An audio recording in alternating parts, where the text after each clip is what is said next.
Yan ang panawagan ni Ombudsman Jesus Crispin Remulla kay Senator Alan Peter Cayetano Ayan sa na. gitna ng Senate gridlock. Tandaan mo, may ombudsman, Alan Peter. Baka nakakalimutan mo, Alan Peter. Lahat ng pang-aabuso mo, ang sumusuweto dyan, ombudsman. Baka nakakalimutan mo lang, Alan Peter. Hindi yung gusto mo na napapasubo ka, napapaluhod ka. Aray ko. Ha? Sanay ka lumuhod eh. Ba't ka lumuluhod? Gusto mo maging Committee on Ethics? Aray ko. Ha? Ha? Gusto mo mapasubo sa Committee on Ethics? Aray ko. Yan naman yung tanong lang. Baka gusto mo mapasubo sa Committee on Ethics at mapaluhod-luhod ka doon? Aray ko. Programang executive session sa DZRH. Sinabi ni Remulla na dapat na raw mag-isip ng lahat ng senador, lalo na tila paggulo ang kaganapan sa upper chamber. Question din ni Remulla ang pagkakasa ng panibagong Blue Ribbon Committee hearing. Gayong nasa mandato raw ng ombudsman ang pag-iimbestiga at paghawak sa mga kasong kaugnay sa flood control scandal. Tama! Just thinking out loud. Oo. Ba't nag-Blue Ribbon Committee ulit tungkol sa flood control? Ano ba yan? Siyempre, kanya-kanyang agenda yan. Di ba? Kaya nga eh. Maliwanag na maliwanag. Ayan na. Maliwanag yung agenda. Ginagawa Yan. na namin yan eh. Trabaho na namin. Tignan mo. Actually, nakatanggap kami ng imbitasyon. Oh. Sabi ko, anong gagawin namin doon? Oh. Kami na nga yung nailagay sa kasalikang batas Oh. na dapat umayos ng ganitong mga problema. Tingnan mo, tarantado ka, Cayetano. Yan po yung sinabi ko sa inyo kahapon, mga kababayan. Absolute na mag-iimbestiga dyan, ombudsman. Tumigil na nga ang ICI, mga kababayan. Absolute na kay ombudsman yan. Si ombudsman na ang may power para sa investigasyon. Bakit kamo? Coordinated na po kay ombudsman, kay DOJ, kay Sandigan Bayan. Napakulong na po si Jinggoy. Napakulong na po ang Diskaya. Napakulong na po ang dapat ipakulong. Anong gagawin ng Blue Ribbon? Aray ko. Kaya sabi ni Ombudsman Remulla, pinabastos mo ko, Binabastos po ni Cayetano si Ombudsman Remulla. Binabastos niya harap-harapan. Parang sinabi niyang hindi sapat ang investigasyon ni Ombudsman. Unang-una, napakalupit ng ginawa ni Lacson. Kumpleto rekado ang flood control report. Pinagtanggol pa ng Supreme Court na hindi po pwedeng pigilan ang resulta ng flood control report ni Lacson. Basbasado ng Supreme Court. Pagdating po sa Ombudsman, pinakulong si Jinggoy. May susunod pang ipapakulong next week. Anong ginawa ni Cayetano? Gumawa pa rin po siya ng investigasyon na not directly, kanino? Not directly po sa flood control anomalies. Aray ko. Bakit po? Explain lang natin kapiraso. Ang investigasyon po na ginawa ni Lacson is directly from the issue.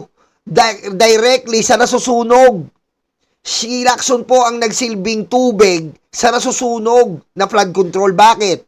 Sino po ba ang direktang involved sa flood control? Siyempre po, DPWH Secretary, DPWH Engineer, Contractor. Nasaan po sila? Nakakulong. Sino pa? Mga nag-insert at kickback. Nasaan po sila? Kulong si Jinggoy, kulong si Bong Revilla. Ngayon, gagawin ni Cayetano, pinakita nila, sino? 18 Marites. Anong sinabi? Saldi ko. Anong bisa nun? Direkta ba yun sa DPWH? Hindi po. Isang faction lang siya, isang option lang si Saldico sa DPWH flood control anomaly. Panggulo lang po. Kumbaga, third option, fourth option, ang 18 Marines. Ang first option po ay DPWH, Engineer, DPWH, Secretary, DPWH Contractor, mga senador. Yan po ang direkta. Pero anong kinalaman ng 18 Marines? Aray ko. Aray ko. Wala po silang direct knowledge sa DPWH. Panglihis, pang-divert ang ginawa ni Cayetano. Kaya po si Ombudsman, ano sabi ni Ombudsman? Binabastos mo ba ako? Diba? Binabastos mo ba ako? Ha? Parang pambabastos mo sa kanya yung ginawa ni Alan Cayetano eh. Aray ko. Diba? Kung saan ako magbo-blue ribbon siya, meron po tayong bagong expose. Pwede, given the fact. May bagong expose na isang Saldico, si Saldico, okay lang po, alam mo, okay pa nga po eh. Inimbestigahan nila yung statement ni Saldico eh. Pwede pa yon. Pero imbestigahan mo yung 18 Marines? Wala eh. Walang direct knowledge sila eh.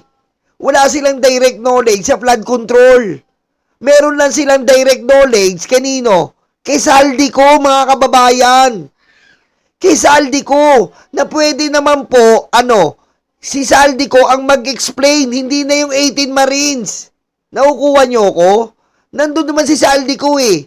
Bakit kailangan may mag-explain para kay Saldico? Diba? Merong Saldico, hindi papatay si Saldico para hindi siya mag-explain sa mga maleta if ever. Bakit kailangan ng 18 Marines ang mag-explain? Wala po silang direct knowledge sa nangyayari sa flood control. Aray ko. Diba? Basic. Kaya saludo ko kay Ombudsman Remulla. Napaka-pogi mo sa akin ngayon. Diba?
mga lugar sa arang biseng walang kwenta.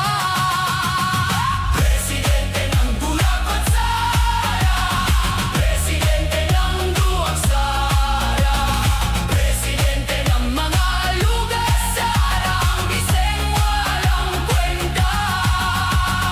Pera niya sa pogo, pera niya sa droga,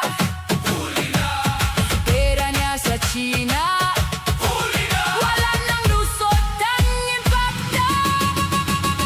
Sara, Sara magnanakaw, Sara, Sara magnanakaw, Sara, Sara magnanakaw, magnanakaw si Sara.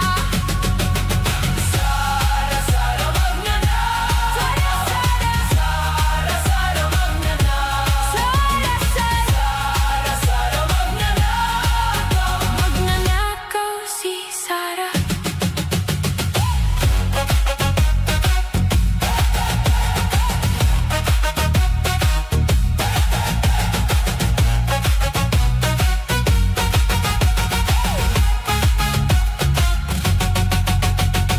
Pera niya sa pogo, huli na. Pera niya sa droga, huli na. Pera niya sa China,